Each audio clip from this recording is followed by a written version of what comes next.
dar uma acelerada para a gente conseguir contemplar o capítulo 3 inteiro. E eu já me dei a liberdade de ir até meio-dia, tá? Então, já peço desculpas de antemão, mas no mínimo sairemos aqui meio-dia hoje. Vamos lá, recapitulando, pode pôr, Marcelo, por favor?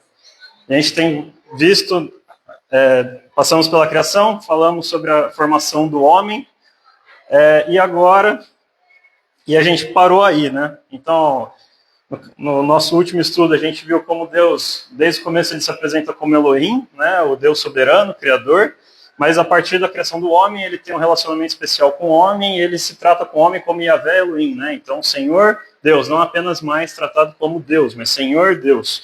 E ele estabelece esse relacionamento íntimo com o homem e com a mulher. Vemos que o homem foi criado à imagem e semelhança de Deus, vimos o que isso implica, vimos que o homem ele tinha trabalho, o homem tinha inúmeros privilégios para usufruir a terra, né, e o Senhor, né, criou o homem e o colocou no jardim, porém ele tinha que cultivar esse jardim. Além disso, ele e a mulher precisavam também ter filhos, multiplicar, e também eles tinham a responsabilidade de dominar sobre os animais. Então, essas 3 tarefas não fáceis, mas básicas. Vimos que quando o Senhor criou o homem, Deus abençoou o homem para essas tarefas que ele tinha que fazer. Pensamos sobre isso, sobre a soberania de Deus. Sem Deus nada podemos fazer. Estamos, né, ligados na videira verdadeira, como o Senhor Jesus mesmo diz ali em João capítulo 15, né, e o Pai é o agricultor, e sem o Senhor Jesus nada podemos fazer, não há nada de bom que venha dos nossos esforços, sem a bênção de Deus.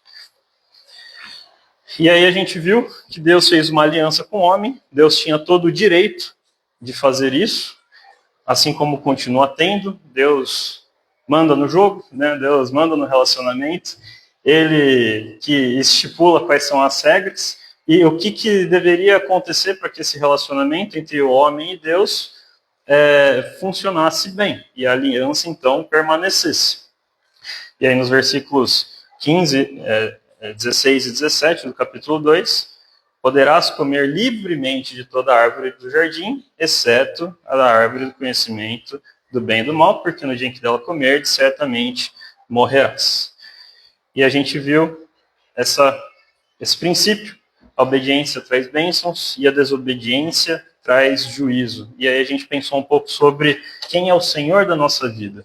O Senhor estava se mostrando como Senhor ali para Adão e Eva. Eles deviam agir conforme a palavra do Senhor. Eles deviam crer que a palavra do Senhor era a melhor, era boa, perfeita, era agradável. E com fé nessa palavra, obedecendo a palavra, seriam abençoados. Em contrapartida, sobre eles cairia o juízo, que é justamente a determinação, no dia em que dela comeres, certamente morrerás. E aí a gente não conseguiu falar sobre a última parte, que é a formação da mulher. Vou tentar passar rápido sobre isso, que é justamente os versículos de 18 a 25. E entendo, e muitos entendem, que isso ainda está acontecendo tudo no 6º dia. Né? O homem foi criado, o homem nomeou os animais, caiu um pesado sono sobre Adão, ele acordou do nada e tinha uma mulher do lado dele. Né? Uma mulher com as características que nós vamos falar rapidamente. E só comentários nerds, né? Do ponto de vista científico, é muito interessante a formação da mulher. A mulher é formada da costela do homem. Isso está lá no versículo 21, né? E aí, então, quando Adão entrou no pesado sono, o Senhor retirou as suas costelas e da costela fez a mulher. É interessante que na costela, ela engloba ali, na costela é encontrado células-tronco. E o que são células-tronco? Células-tronco são células altamente mutáveis, elas podem recobrir diversos tecidos. Células-tronco são usadas, por exemplo, para clonagem, né? Já foi até feita clonagem de ovelha, etc. Né? Então, elas têm uma alta capacidade de reprodução de tecidos, né? Não que o Senhor se limite a isso, mas é interessante como o Senhor faz as leis, o Senhor faz as regras e trabalha dentro delas também, né? E outra coisa, quando a gente olha para os cromossomos sexuais do homem e da mulher,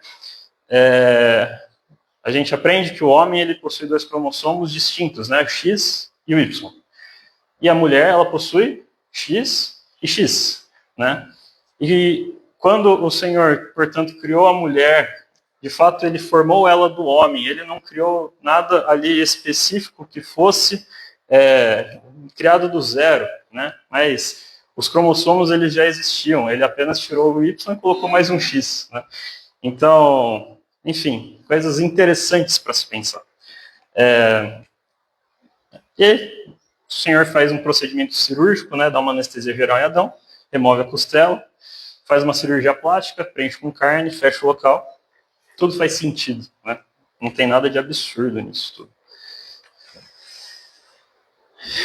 E a gente entra na questão, esse é, portanto, o primeiro casal, né? Após a formação da mulher, a gente vê o primeiro casal. Imagina, né, a alegria de Adão, no versículo 23, quando ele exalta, essa final é osso dos meus ossos e carne da minha carne, chamar-se-á varoa, porquanto do varão foi tomado.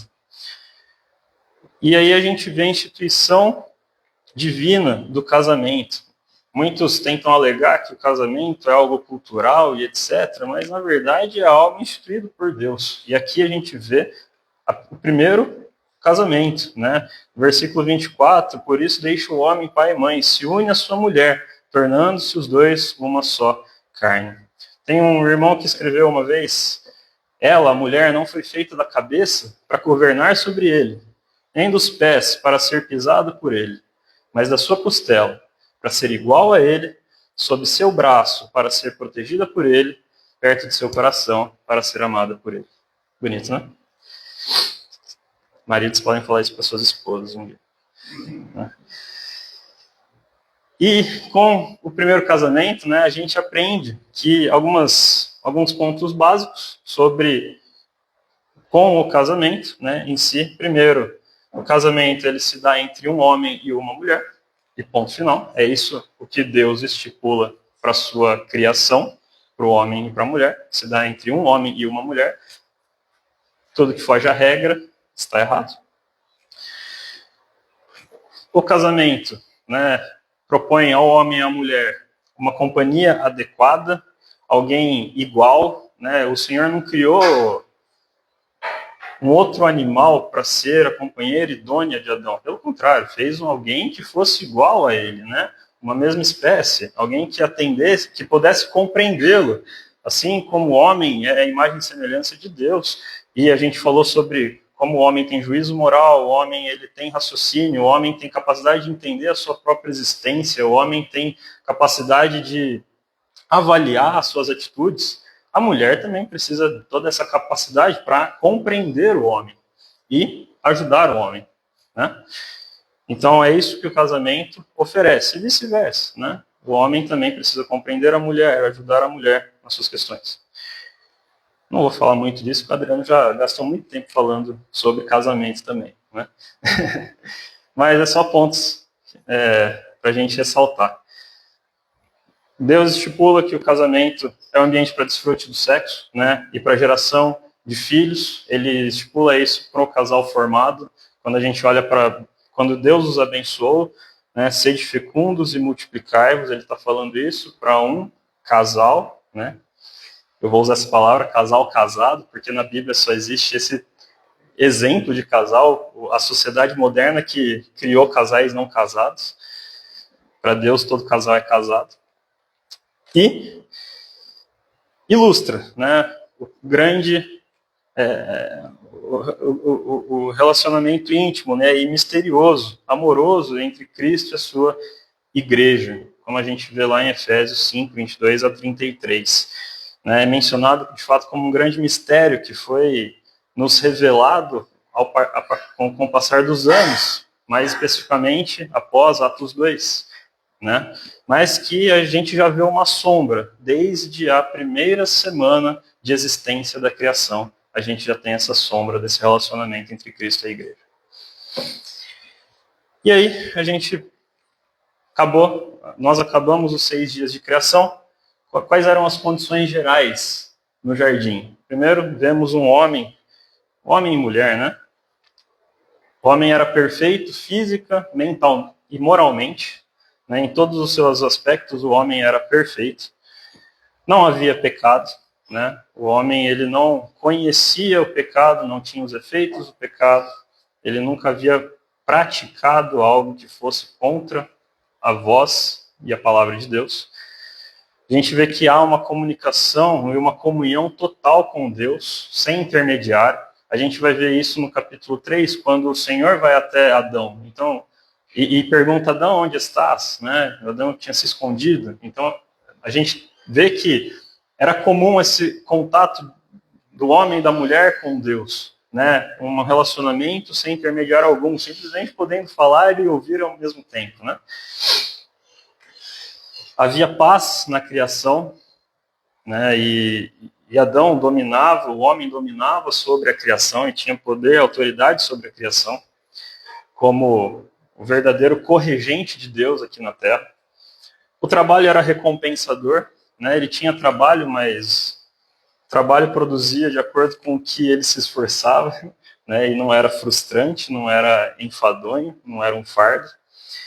Para a mulher, as gestações seriam tranquilas. Infelizmente, Eva não teve essa gestação tranquila, né? A primeira dela já foi com pecado, mas seriam tranquilas, com poucas dores na gestação e também na hora do parto. Temos um casamento perfeito, perfeitamente alinhados, o homem e a mulher. Desde a criação, assim, a mulher é a auxiliadora, que deve ser idônea, e vemos uma perfeita auxiliadora idônea, criada por Deus para Adão, o que vai ser depois corrompido com o pecado. E todas as relações, Deus com o homem com a mulher, e a relação do homem com a natureza, todas essas relações estavam em condições ideais, todas essas relações eram harmônicas. E é assim que foi o período da inocência. Queria só ler esse versículo de Apocalipse 4:11, que diz: Tu és digno, Senhor e Deus nosso, de receber a glória, a honra e o poder, porque todas as coisas tu criaste, sim, por causa da tua vontade, vieram a existir e foram criadas. Quando nós curvamos nossas cabeças para orar antes das refeições, por exemplo, agradecer ao Senhor pela comida que Ele provê a nós.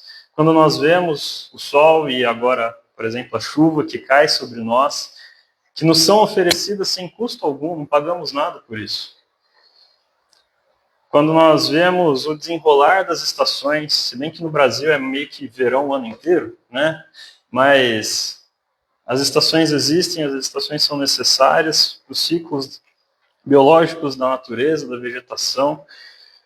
De fato, devemos falar, como João aqui relata em Apocalipse, né? Elevar o nosso coração em louvor ao Criador, pela sua fidelidade e generosidade. A Ele, a glória, a honra e o poder. Todas as coisas Ele criou. Inclusive para o nosso desfrute, né? Devemos aceitar a obra da criação como uma dádiva e empregá-la para a glória de Deus. Isaac Watts, um dos grandes compositores dos hinos ingleses, né, cristãos, ele uma vez escreveu: A bondade do Senhor louvo eu, pois a terra de alimento encheu. Com sua palavra as criaturas formou, são boas, no final declarou. Senhor, tuas maravilhas patentes estão, para onde quer que eu volte o meu olhar. Quer seja o caminho por onde meus pés vão, quer nos céus que estou a fitar. Portanto, acabou a criação. E que lembremos sempre da criação, com essa imensa gratidão e louvor a Deus pelas coisas que Ele criou, né? E aí a gente chega no 7º dia. O 7º dia ele é mencionado no começo do capítulo 2. A gente leu no último estudo, né? Versículos 1, 2 e 3. Vamos ler rapidamente. Assim, pois, foram acabados os céus e a terra, e todo o seu exército. E havendo Deus terminado no sétimo dia a sua obra que fizera, descansou nesse dia de toda a sua obra que tinha feito. E abençoou Deus o sétimo dia, e o santificou, porque nele descansou de toda a obra que como Criador fizera. Né? E aqui a gente vê, né, primeira vez que é mencionado, né, e que depois, no desenrolar da revelação, nós veremos a questão do sábado, nós veremos as implicações disso nas demais dispensações, principalmente da lei, e, com certeza, o irmão que falará sobre a graça nos explicará melhor sobre isso, né? Como devemos considerar o sábado na nossa dispensação atual. Mas, de certa forma, o conceito foi já implementado aqui, foi na primeira semana de criação. É interessante, no primeiro versículo, comparando Gênesis 1 e 1 com Gênesis 2 e 1, nós lemos: no princípio criou Deus os céus e a terra. E agora ele fala: assim, pois, foram acabados os céus e a terra e todo o seu exército. Todo o seu exército, né? Todos os corpos e seres criados. Nos 3 primeiros dias da criação, o Senhor criou, né? Criou as condições para que a criação existisse, né? Criou o firmamento, a luz, a parte seca e os mares, né? Fez toda essa separação. E nos 3 últimos dias criou, portanto, o exército, né? Tudo aquilo que habitaria na criação que ele fez anteriormente. Os corpos celestes, né? A sol, a lua, as estrelas, os animais e o homem. No versículo 2, na revista atualizada que eu li, dá a entender que o Senhor terminou a sua obra de criação no sétimo dia, havendo Deus terminado no sétimo dia a sua obra que fizera. Descansou nesse dia de toda a sua obra que tinha feito. Mas pode dar a entender que no sétimo dia ele fez alguma coisa referente à sua criação. Tem algumas outras traduções que trazem melhor a ideia que, de fato, no sétimo dia ele não executou parte da criação, né? Como, por exemplo, na NVI, trata: no sétimo dia Deus já havia concluído a obra que realizara, e nesse dia descansou. Né? Então, é essa a ideia. No sétimo dia, o Senhor descansou. E é aí que vem essa palavra Shabá, né? Que talvez os irmãos já tenham conhecido, já tenham ouvido falar. Traz justamente essa ideia de descanso, que é a mesma raiz da palavra sábado. Mas o que é exatamente esse descansar, né? O Senhor descansou da obra que fizera. Não tem nada a ver com o fato de que o Senhor estava cansado, né? Pela sua palavra ele criou as coisas. Como que ele se cansou, né? Enfim, é absurdo pensar que Deus se cansaria em fazer qualquer coisa, né? Ele não é um homem que tem o seu limite e a sua energia limitada para criar as coisas ou para realizar qualquer atividade. Ele não se cansa, ele é incansável. Mas traz a ideia justamente de que no sétimo dia o Senhor não fez aquilo que ele estava fazendo nos dias anteriores. Né? Ele vinha criando do primeiro ao sexto, no sétimo ele não fez nada referente àquilo que ele vinha fazendo. Portanto, essa é a ideia de descansar. E aqui vemos justamente o princípio, pelo menos isso que eu queria passar, né? Vemos o princípio do descanso. O Senhor dando exemplo com base em si mesmo, né? Ao estar contente com a sua criação, ver que tudo era muito bom, poder apreciar a sua criação e falar para o homem: olha, é importante que depois de 6 dias você descanse. Falando até em termos biológicos, né? Assim como você precisa de água, assim como você precisa de comida, você também precisa de descanso, né? Hoje em dia, nosso mundo contemporâneo não descansa. E se a gente se deixar levar pelas responsabilidades, a gente não vai descansar. A gente vai trabalhar e trabalhar mais de 8 horas por dia Depois de trabalhar no nosso trabalho fora, a gente vai trabalhar em casa, e no sábado, e no domingo, e quem tem empresa ainda mais, vai trabalhar ainda mais e vai se sobrecarregar com isso, né? A gente não descansa. Não descansar, né, não é apenas antinatural, né, nós precisamos descansar, como também é antibíblico. O Senhor está falando, nós precisamos descansar. Sofreremos, teremos sérios problemas de saúde se não descansarmos adequadamente. Não usem isso como base para ficar relaxado o dia inteiro, tá? Não é isso também. Ah, tu falou que eu preciso descansar, vou ficar com a perna pro alto. Não. Temos os nossos dias produtivos, mas necessitamos de descanso. Foi um dia diferente, foi um dia que o Senhor santificou, que o Senhor abençoou, foi um dia distinto dos demais, né, separado para os seus propósitos eternos. Esse foi o 7º dia da criação. Eu só queria atentar para 2 implicações sobre a pessoa de Deus, quando nós pensamos que Deus finalizou a sua obra. A primeira delas é que o Senhor ele age de formas diferentes ao longo das eras.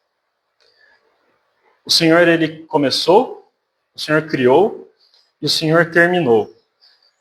Deus é imutável, de fato, Deus é imutável, Deus não muda. Mas não é porque ele não muda que ele tem que agir sempre da mesma forma ao longo do tempo. Não é porque Deus não muda que assim como ele agiu no Éden, ele vai agir agora também. Né? Não é porque ele agiu de uma forma numa época que ele vai agir da mesma forma. Os seus atributos são imutáveis, mas o seu meio de agir com o homem é diferente. Por exemplo, né, havia épocas em que sinais e prodígios eram mais visíveis, eram mais necessários dentro do contexto, principalmente da fundação da igreja. Hoje, não mais. Questão de revelação, mesma coisa. E a mesma coisa a criação do universo.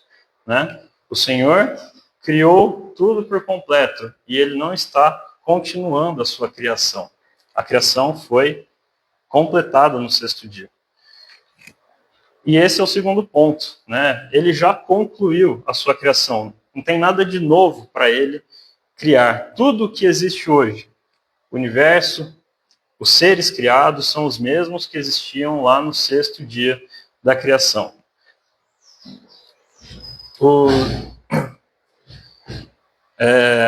Por exemplo, a gente pode falar, mas e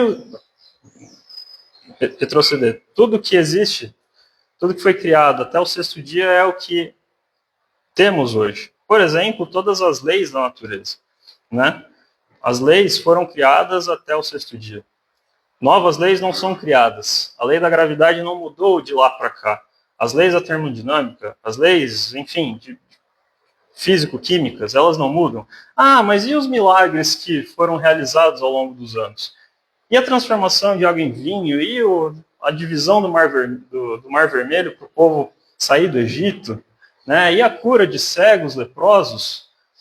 Isso não é alteração das leis? Isso não é... Não. Isso não é criação de novas leis, mas é simplesmente mostrando que o Senhor é soberano para lidar com as leis que ele mesmo criou. Né? Isso nos fala que nós vivemos em um mundo estável, nós vivemos em um mundo com leis bem definidas.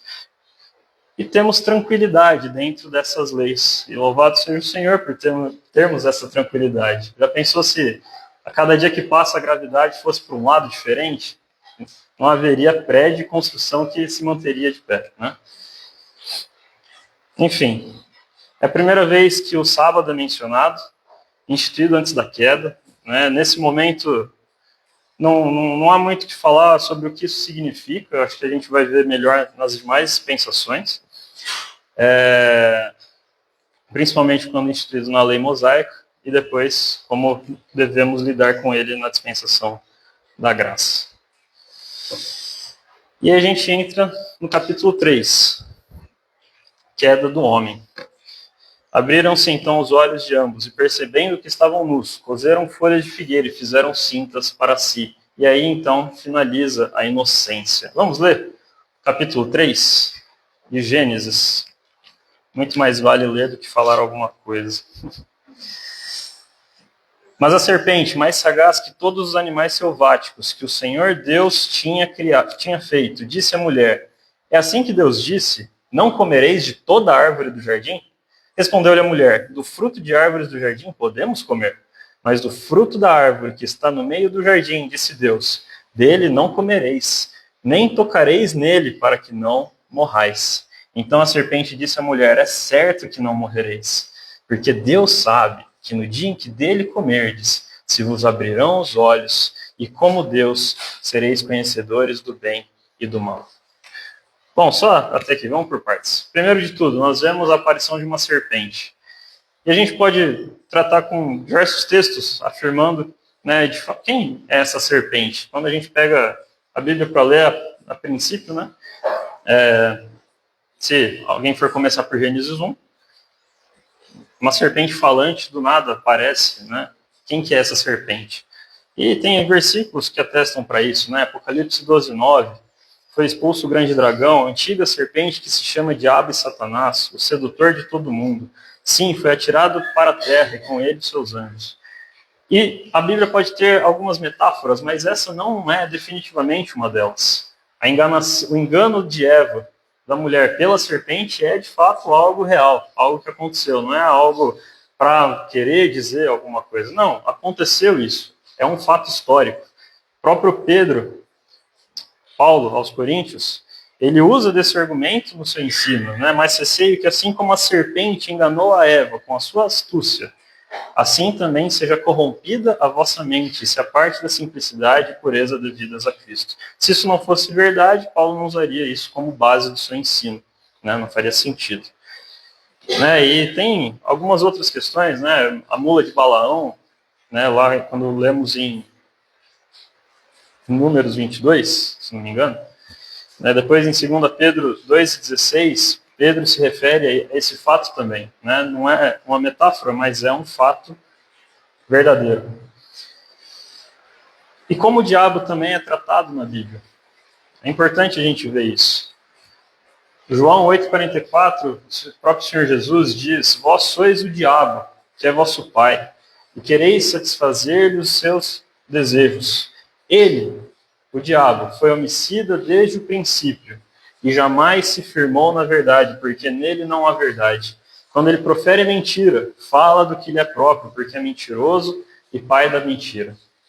O diabo é tratado como homicida e pai da mentira. O diabo é tratado como maligno. O Senhor Jesus também, Mateus 13:19, a todos os que ouvem a palavra do reino e não a compreendem, vem o maligno e arrebata o que lhes foi semeado no coração. Esse é o que foi semeado à beira do caminho. O diabo é tratado como maligno. Também é tratado como Deus deste século, deste mundo. Mas se o nosso evangelho ainda está encoberto, é para os que se perdem que está encoberto, nos quais o Deus deste século cegou o entendimento dos incrédulos, para que lhes não resplandeça a luz do evangelho da glória de Cristo, o qual é a imagem de Deus.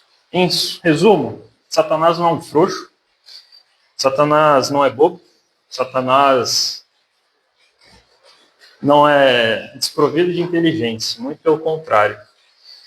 E o povo de Deus deve cuidar-se a si mesmo, a fim de não dar espaço para ele na sua vida. Por isso, estamos aqui estudando essa palavra de Deus, procurando até mesmo entender a estratégia de Satanás. 2 Coríntios 2:11, Paulo fala para que Satanás não alcance vantagem sobre nós, pois não lhe ignoramos os desígnios. Sabemos muito bem quais são os desígnios, as vontades de Satanás. Vemos aqui homicida, pai da mentira, maligno, Deus deste século, veio para matar, roubar e destruir. É isso que ele quer fazer com o ser humano. Como que Satanás age? Qual que é a estratégia dele? Primeiro, como que ele aparece para a mulher? Escancaradamente? Não, Satanás usou um disfarce, né? Questão de falsidade é com ele mesmo, né? Se usou de um corpo de uma criatura que foi criada por Deus. Uma criatura que no sexto dia, quando Deus criou, ele falou que era bom. Eva olhou para aquilo lá, olha, uma criatura que Deus criou, que era muito boa. né? O Satanás se fez parecer de algo bom para se aproximar e tentar e ter a atenção da mulher. Depois, chegando próximo da mulher, no versículo 1, ele chega fazendo uma pergunta, questionando a palavra de Deus. Né?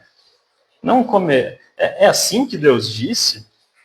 Não comereis de toda a árvore do jardim? É isso mesmo que ele disse? Como se ele estivesse falando. Está falando sério, Eva? Né? Na verdade, mulher. Ela não tinha nome ainda. Está falando sério, mulher? Não pode comer de nenhuma árvore? Se Deus amasse vocês de verdade, teria sido muito mais generoso. Ele está ridicando. É verdade isso mesmo? Né? E ele planta essa dúvida na mente da mulher. Faz a mulher questionar de muitas coisas, enquanto ela está ali dando atenção para a serpente, dando atenção para o inimigo. Ela questiona em seu coração se a palavra de Deus que ela tinha ouvido, talvez não diretamente de Deus, mas com certeza através de Adão, porque a aliança foi feita com Adão antes da criação da mulher. Ela questiona em seu coração se essa palavra é verdade de fato. Se Deus é de fato bondoso como ele tem se mostrado até então. E uma vez que a mulher permite que essa dúvida entre, né, a sua percepção do correto é deturpada. E ela responde o diabo com meias verdades. A gente vê 4 erros, pelo menos, na fala da mulher. Primeiro, o que a mulher responde? Do fruto das árvores do jardim podemos comer, mas o fruto da árvore que está no meio do jardim, disse Deus, dele não comereis, nem tocareis nele, para que não morrais. Parece que está certo, né? Mas, primeiro de tudo, quando o Senhor disse para o homem, de todas as árvores, de toda árvore do jardim comerás, livremente. Quando Eva responde Satanás, ela omite esse fato. Não menciona que poderia comer livremente de todas as árvores. Já muda um pouco a história. Né? O Senhor, será que ele é tão bondoso assim, permitindo que eu desfrute de todas as árvores? Segundo, como que a serpente trata a Deus? É assim que Deus disse? Ela não diz, é assim que o Senhor Deus disse. E como que a mulher responde? Mas o fruto da árvore que está no meio do jardim, disse Deus, dele não comereis. Espera aí, mulher. Isso é relacionamento com esse Senhor. Onde está? Né? Não trata com o temor que Deus merecia. Em terceiro ponto, né, Eva acrescenta algo que não foi dito, ou pelo menos não nos foi revelado, mas dá a entender muito, e muitos defendem esse fato de que Eva acrescentou algo na ordem de Deus. Deus disse que eles poderiam comer livremente toda a árvore do jardim, mas da árvore do conhecimento do bem e do mal não comeriam, porque no dia que dela comerem, certamente morreriam.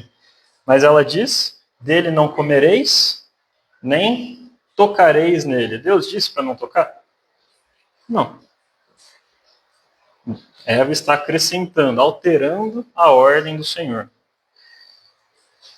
E o quarto ponto, quando Eva responde ao diabo, ela diz, não tocareis nele, para que não morrais. Coloca um peso tão fraco nessa afirmação. Qual que foi a afirmação que Deus fez para Adão? Porque no dia que dele comeres, certamente morrereis. Certamente. É um fato estabelecido por Deus.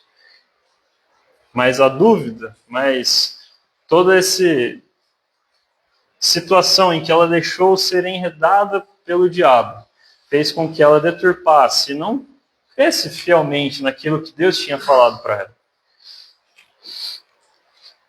ela. Provérbios 30, 5 e 6 nos diz: toda a palavra de Deus é pura. Ele é escudo para os que nele confiam. Nada acrescentes às suas palavras, para que não te repreenda e sejas achado mentiroso. E Eva estava se achando mentirosa nesse momento, até mesmo com a serpente. Não foi isso que Deus tinha falado.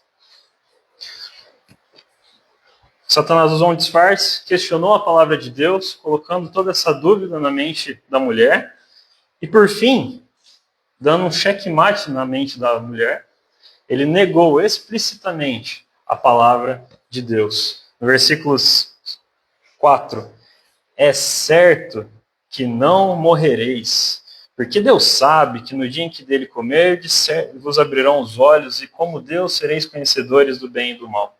De fato, o versículo 5 está perfeito. Né? O versículo 5, fora de contexto, é isso aí. Quando a gente compara, depois no versículo 22, o Senhor disse, né, dentro da Trindade, eis que o homem se tornou como um de nós, conhecedor do bem e do mal. Né? Houve essa similaridade após a queda. Porém, no versículo 4, a serpente, ela nega plenamente, explicitamente, a palavra de Deus. O Senhor disse, certamente morrereis.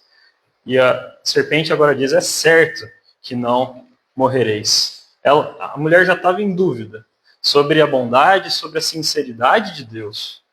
Agora ela fica convencida que não havia problema algum tomar daquele fruto. Quando Satanás fala isso para a mulher, é certo que não morrereis, porque Deus sabe que vocês se tornarão como Ele, conhecedores do bem e do mal. Ele está falando, Deus é um ser poderoso, mas Ele é mesquinho, né? E que está privando vocês de conhecerem algo muito bom, como se esse conhecimento do bem e do mal fosse algo bom para o homem, né? E dizendo, você não vai morrer. Como? E você vai ser como Deus. Esse foi o incentivo final. Era o toquinho que a mulher precisava para finalmente ser enganada, né? E uma vez que ela se deixou ficar na dúvida, uma vez que a mulher continuou ali dando ouvidos para a serpente, né? Enquanto ela deveria ter saído logo daquele lugar. Satanás age diferente hoje? Né? Satanás, a estratégia em si é a mesma, né? Em diversos cenários, em diversos níveis até, quer seja dentro dos ajuntamentos que se dizem cristãos e quer seja fora desses ajuntamentos, né? Satanás se disfarça em líderes políticos que prometem coisas maravilhosas, mas na verdade estão buscando desejos próprios. Satanás se disfarça em lobos, em peles de ovelhas, em falsos mestres, em pastores com vozes doces e mensagens de morte. Satanás se disfarça nessas coisas e faz com que os homens pensam que estão ouvindo a Deus, mas na verdade não estão. Satanás faz questionamentos e as pessoas começam a se questionar, né? Será que a Bíblia não é invenção dos homens? Será que a criação do mundo não é de fato uma grande metáfora? Será que isso não é uma grande história inventada? Será que... E outra, né? Começa a se questionar se o que valia para a igreja há 2000 anos atrás vale para nós hoje também? Será que o que foi escrito há 2000 anos atrás ainda serve para nós? E começam a surgir questionamentos e aí então começam a negar, né? Começam a negar que o Deus do Novo Testamento não é o mesmo do Deus do Velho Testamento. Não, são deuses totalmente diferentes. Como assim é o mesmo Deus? Temos um Deus mau, um Deus egoísta, e aqui temos um Deus amoroso, né? A Bíblia não é a palavra de Deus, mas a Bíblia contém a palavra de Deus. Não sei se os irmãos já ouviram essas atrocidades, né? Nem tudo que está ali é a palavra de Deus, e nós, um corpo eclesiástico, um magistério, nós vamos definir o que é a palavra de Deus, o que vale e o que não vale. né? A Bíblia está desatualizada. Aquilo que servia no passado não serve mais, né? A gente vê isso principalmente nos movimentos feministas, né, dos últimos séculos. Não, a sociedade anterior era machista, as mulheres não tinham direitos a essas coisas, hoje as mulheres devem ter todo o direito, e aí defendem, enfim, presbiterado ou pastorado feminino nas igrejas, e inclusive criam-se igrejas inclusivas que apoiam e defendem qualquer tipo de opção sexual, porque a sociedade é outra, né? Instituições tratam a Bíblia como é a palavra de Deus, mas não é a inspiração necessária e suficiente para o nosso viver cristão. Sendo também que a tradição, enfim, defina o que deve ser seguido ou não, né? E aí a gente vai para um outro extremo em que os homens começam a pensar, não, mas todas as religiões levam a um descanso. Todas as religiões levam a Deus. O que importa é ter religião. E aí vai embora. As heresias vão embora cada vez mais longe, né? Tudo por conta de um disfarce que geram questionamentos e geram negações daquilo que Deus deixou claro. Homens e mulheres, cada vez mais convictos de que podem ser o seu próprio Deus e viver em função da criação e não do Criador sem sofrer qualquer consequência.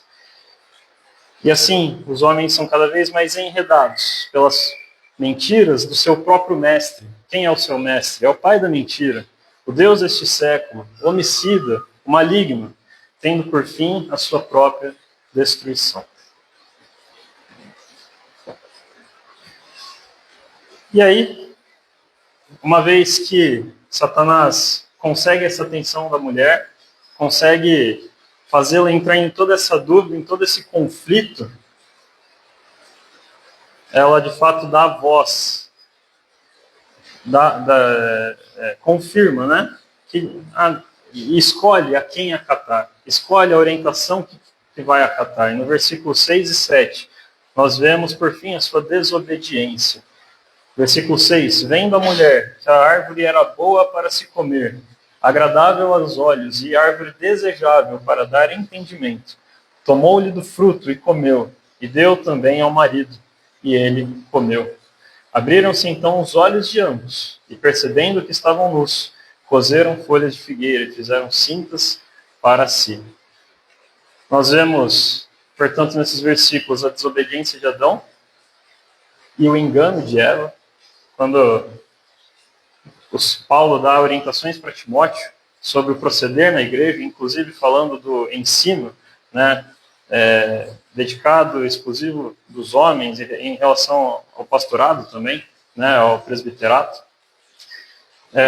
ele usa justamente esse argumento que Adão não foi iludido, mas a mulher, sendo enganada, caiu em transgressão, né? Sobre Adão caiu a culpa da queda. E vemos claramente, né, no engano da mulher, um paralelo muito conhecido com 1 João 2,16. A mulher viu que a árvore era boa para se comer, ou seja, os desejos da sua carne, né, a concupiscência da carne. Ela era agradável aos olhos, concupiscência dos olhos, desejo dos olhos, e a árvore desejável para dar entendimento. Vemos a soberba da vida aflorando, né? Uma vez que ela se deixou ser levada pelo engano. E o que o homem e a mulher ganharam com tudo isso? Nós vemos que ganharam conhecimento, né? Mas a gente entende que esse conhecimento que eles ganharam não é algo bom, né? Pelo contrário, eles imediatamente perderam a inocência. Eles perderam a falta de culpa. Eles não tinham culpa uma vez que não tinham praticado algo errado. Eles não tinham malícia. Eles tinham pureza, né? Imediatamente, eles perceberam, se tocaram que estavam nus. sentiram, né, essa exposição desavergonhada da nudez, do corpo, que não é algo puro, mas que essa exposição gera mais e mais pecado, uma vez que o pecado entrou no mundo. Um conhecimento que não tinham antes, não tinha por que ter antes, né? Eles sentiram vergonha por causa dessa consciência que agora estava acusando a mente deles. Eles sentiram vergonha, uma vez que erraram, eles quiseram esconder a sua nudez, né, fazendo folhas de figueira para si. E eles sentiram medo. Né, eles não conseguiram lidar normalmente com o Criador. Eles não conseguiam se achegar na presença do Criador como eles sempre faziam anteriormente. Porque eles estavam com medo. Né, não conseguiam ter mais comunhão com Ele, porque essa comunhão havia sido quebrada.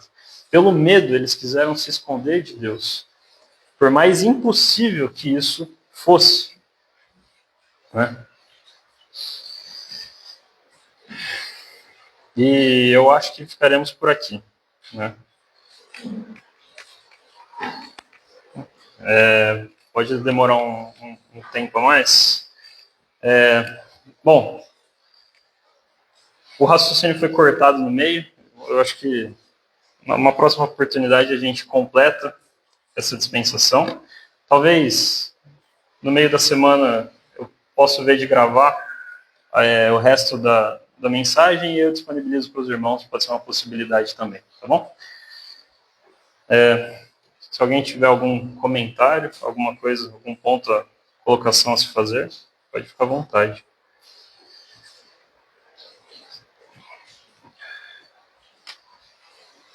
Bom, mas no mais, só encerrando então, a gente, quando olha, que a gente tire pelo menos uma aplicação prática, né, do que a gente viu até aqui. A estratégia de Satanás é a mesma, essa estratégia não muda ao longo dos anos. Né? Ele conhece a nós muito melhor do que nós. Sabe como nós falhamos, sabe o que nos chama atenção, sabe o que nos atrai, sabe como nós caímos. Né? A sua estratégia é extremamente eficiente. Se nós não ficarmos atentos, se nós não vigiarmos, se nós não estivermos em contato constante com Deus, se nós não dissermos não às tentações, se nós não dissermos não às más conversas, se nós não dissermos não às orientações que vêm do maligno e não do nosso Deus, se nós não dissermos não a tudo aquilo que vai contra a palavra explícita de Deus, a nossa atitude não vai ser diferente de Eva e de Adão. Né? Portanto, que a gente possa refletir nesses pontos, nesse dia, e que o Senhor, mais uma vez, nos abençoe. Amém?